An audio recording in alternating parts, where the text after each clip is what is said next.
a indecisão cobra um preço alto. Se não tiver jeito de dar errado, você vai fazer dar certo. Isso é o que eu vejo de fato os grandes fazendo.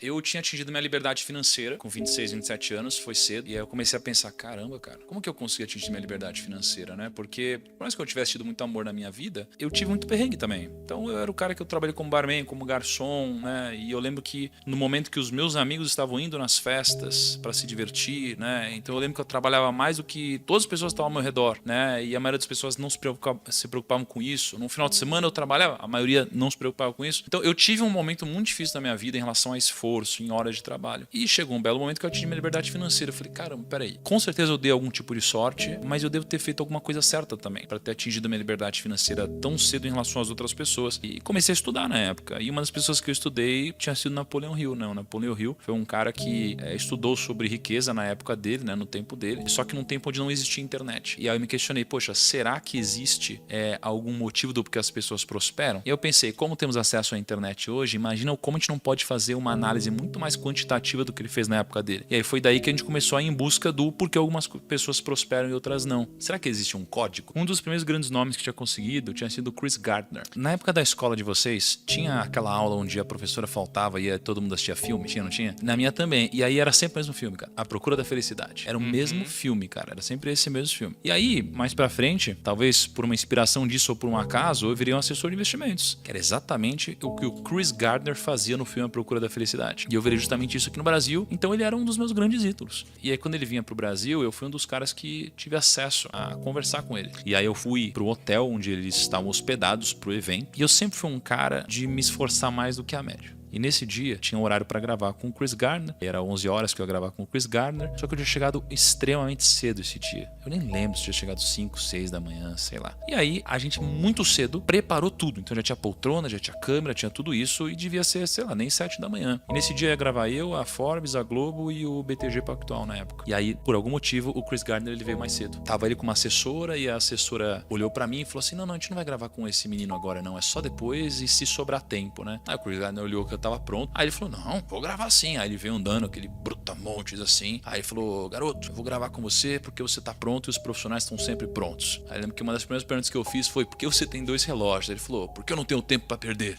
E foi muito legal. Acho que o principal insight que eu tive dele foi, there is no plan B, né? Não tem plano B. E todas as pessoas que eu conheço que de fato ficaram muito grandes, elas não ficaram grandes diversificando, elas ficaram grandes com uma grande porrada. Então pega todos os empreendedores, eles ficaram grandes com um grande empreendimento que deu certo, e não vários. O que eu percebi é que as pessoas, elas não devem diversificar o seu trabalho, mas devem diversificar o seu patrimônio, que são coisas diferentes. Isso. Os judeus, eles têm uma passagem que é a passagem de quando eles ensinam como investir o capital. E aí eu decidi me aprofundar nisso. E aí eu liguei hoje pro Rabino Dudu, e aí ele pegou a Torá, e ele abriu lá. Cara, é uma loucura, assim. E aí ele começou a interpretar pra mim tudo isso, e os judeus, eles representam 0,2% da população, e eles têm quase 1,5% da riqueza mundial. Então assim, eles são muito ricos por cabeça, mais do que qualquer outra religião, né? E tem algum motivo do porquê eles são muito ricos. Quando a gente foi estudar os princípios, né, judaicos, pensa que os judeus, eles acreditam, né, que os primeiros 5 livros da Bíblia são o Pentateuco, e aí, além disso, você tem a Talmud, que é uma coletânea, né, de livros que falam sobre lei, ética, moral e etc. Um desses livros tem um capítulo específico onde conta-se uma história. E nessa história é muito interessante que diz o seguinte, eles estão falando sobre leis. Estava escrito o seguinte, se você deixa um dinheiro seu na mão de alguém para cuidar, e essa pessoa perde o dinheiro que você deixou na mão dessa pessoa para cuidar, essa pessoa, ela está certa ou errada em ter perdido seu dinheiro? Tá? Então, olha que interessante. O livro fala que depende. Ele diz assim, ó, se eu deixei meu dinheiro com você e você foi negligente, então se você pegou o dinheiro e você deixou na mão de uma criança, ou você pegou, amarrou, jogou para trás aqui, e você perdeu o dinheiro, você é o culpado. Então, alguma coisa ruim tem que acontecer com você. Se você pegou esse dinheiro e você guardou da forma correta, mas alguém veio e te assaltou, você não é culpado. Se você fez tudo certo e você foi roubado, aí você não é culpado, tá? É isso que tá escrito lá. Só que aí, ele diz o seguinte, poxa, mas eu poderia ter dado esse dinheiro para uma criança. Em outras palavras, ele está dizendo assim, você poderia ter sido negligente. Mas o que mais eu poderia ter feito? Aí o rabino responde para ele, você poderia ter amarrado esse dinheiro na sua mão. Aí fala, amarrado esse dinheiro na sua mão? E aí depois ele explica o que é amarrar o dinheiro na sua mão. Ele diz, amarrar o dinheiro na sua mão seria como você pegar 1/3 do seu patrimônio e você enterrar embaixo da terra. 1/3 do seu patrimônio e você investir em negócios. E 1/3 do seu patrimônio e deixar deixar esse dinheiro não, e deixar essas posses abaixo da sua mão. Então ele diz, basicamente, que para o seu capital, você deveria diversificá-lo dessas 3 formas: terras, negócios e posses que estejam abaixo da sua mão. Ou seja, real estate,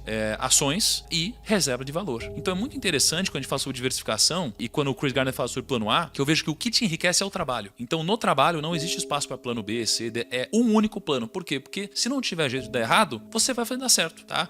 Agora, o fruto do seu trabalho, ele deve ser diversificado, ele deve ser amarrado na sua mão. Isso é o que eu vejo de fato os grandes fazendo. Até se a gente fizer um backtest dessa carteira de investimentos diversificada, né, dos judeus, de fato foram alguns dos maiores rendimentos da história. Isso aí foi escrito há 1800 anos atrás. A indecisão cobra um preço alto, né? Porque às vezes você fica assim, ó, não quero abrir mão disso, porque se der problema. Aí o fato de você não ter coragem de abrir mão disso te gera um problema onde você não teve coragem de abrir mão. Você tem que abrir mão de alguma coisa, cara. O sacrifício é recompensador. Tipo, por exemplo, você trabalhou quantos anos como assessor sem ganhar nada até você, sei lá, vender o seu negócio e ganhar um bom dinheiro? Eu fui 7 anos assessor. Meus primeiros 2 para 3 anos eu não ganhei nada. Depois disso eu comecei a ganhar um dinheiro, mas eu reinvesti no próprio negócio e paguei dívidas da família. Então eu demorei 7 anos para ganhar meu primeiro grande dinheiro. Então você fez 7 anos de sacrifício para realmente conseguir mudar, viver do jeito que você queria, basicamente. Isso, exatamente. E aí quando você pega os nomes que a gente conversou, todos que ganharam dinheiro, demoraram para ganhar dinheiro. Todos demoraram para ganhar dinheiro. Então quando a gente fala do código da riqueza, cara, existem algumas coisas em comum. Uma delas é você entender que primeiro você planta, depois você colhe. E hoje as pessoas, elas primeiro querem colher. As pessoas não têm coragem de abrir mão do que elas mais querem na vida delas. Na verdade, elas abrem mão do que elas mais querem na vida delas para colherem, né, o que é importante apenas nesse exato momento. Hoje tá tudo muito rápido, né? Você pega o TikTok, você pega o Instagram, você pega não sei o que lá. Então a gente sabe muita coisa, né, espalhada, de zero profundidade. Então é muito difícil a gente conseguir ter alguma vantagem competitiva. Todas as pessoas que eu conversei no Código da Riqueza, elas eram muito boas em alguma coisa. Hoje você tem um monte de gente que é medíocre, cara, que é mediana em tudo. E não foca em nada, e não sabe de nada. Não foca em nada. E eu sou péssimo em muita coisa, na maioria das coisas, mas eu sou bom em poucas. Isso aqui é o que me fez ter resultado. As pessoas que são verdadeiramente ricas, elas entendem que o dinheiro não é causa, ele é consequência. Mas é consequência do quê? Do seu trabalho, do seu esforço e do seu valor agregado na vida dos outros, tá? Trabalho, esforço e valor agregado. Isso daqui é o que vai tirar riqueza.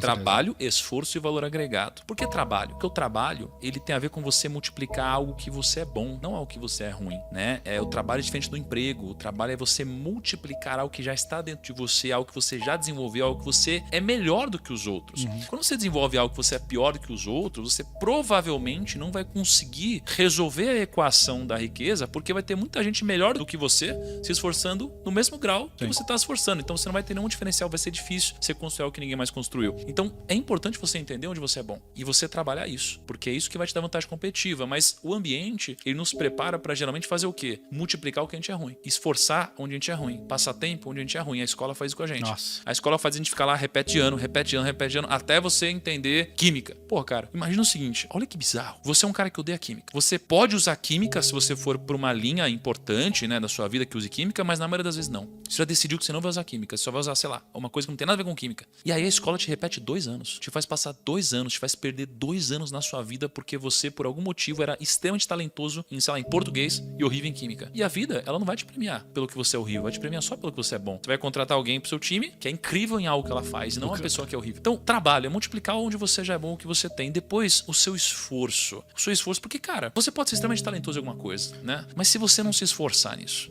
esquece. Você precisa de esforço, concorda? Porque senão você vai ser mais um medíocre, cara. Aliás, eu tô cansado de gente que não se esforça, cara. Tô cansado, eu fico puto com isso. Pior que gente sem discernimento cognitivo é gente vagabunda, cara. É a combinação perfeita. É o deixa a vida me levar com mediocridade, baixa capacidade cognitiva e vagabundagem. Agora, olha só, por isso, e aí você tem um terceiro ponto, você tem o multiplicar o seu talento, você tem o esforço e você tem o valor agregado. Porque não tem como você ganhar alguma coisa se não agregar valor pro outro. O valor agregado eu aprendi com você, eu não sabia o que era isso. Eu achava que trabalhar e ter um emprego era realmente fazer o que eu fui pago pra fazer e tá tudo bem. Eu não sabia que era tipo assim, era fazer o que eu fui combinado a fazer, mas é tipo assim, cara, agregar realmente um valor a isso. É tipo assim, pensar com uma outra ótica, não é tipo, vou editar um vídeo pra subir no YouTube. Não, eu tô editando um vídeo que vai impactar um monte de gente. Eu tô editando esse vídeo pra bater mais de 1 milhão de visualização, porque eu sei que a gente vai conseguir converter esse vídeo em X, Y coisas. Então, as pessoas não entendem que é tipo assim, cara, se você hoje é um júnior numa empresa e você trabalha como um júnior, você vai ser pra sempre um júnior. Você nunca vai promover um cara pro pleno se o cara trabalha como um júnior. O cara tem que trabalhar primeiro como um pleno ou até mesmo como um sênior. Pra você sentir aquela coisa de tipo, puta, cara, esse cara ele já tá... Eu preciso promover esse cara. Promover esse cara. Não dá pra não promover esse cara, né? Exatamente. Tem que chegar nessa parada. E aí eu tava com o Jeffrey Myron, eu falei assim, Jeffrey, o que é riqueza pra você? E aí ele falou assim, tem 3 tipos de definições pra riqueza. Aí ele falou assim, a primeira é a riqueza financeira. Mas não é a única definição, mas é a primeira definição. A riqueza financeira é ter um patrimônio bacana que você construiu ao longo da sua vida. Então, mas você tem também a riqueza humana, que é o conhecimento que temos como indivíduo e a nossa capacidade de transmitir isso para outras pessoas, criando relações entre si. Isso é riqueza também. E a terceira riqueza é a riqueza vital, que ele diz que é basicamente a saúde, porque sem ela, as outras duas não fazem sentido nenhum. Então não adianta nada ter só a riqueza financeira se eu não tiver a riqueza vital. Não adianta nada ter riqueza financeira e a vital se eu não tiver a riqueza humana, porque vai me faltar alguma coisa. Vocês sabem como nasceu a previdência privada? A gente tem a previdência privada e a previdência social. A previdência social, né? Lá atrás, lá no exército romano, eles criaram um formato onde eles pegavam 2/7 do salário dos soldados romanos. E aí eles convertiam isso daqui no futuro em benefícios para eles e aí depois dá um pedaço de terra para os romanos. Aí mais para frente, na Prússia, eles, lá em 1883, se eu não me engano, com Otto von Bismarck,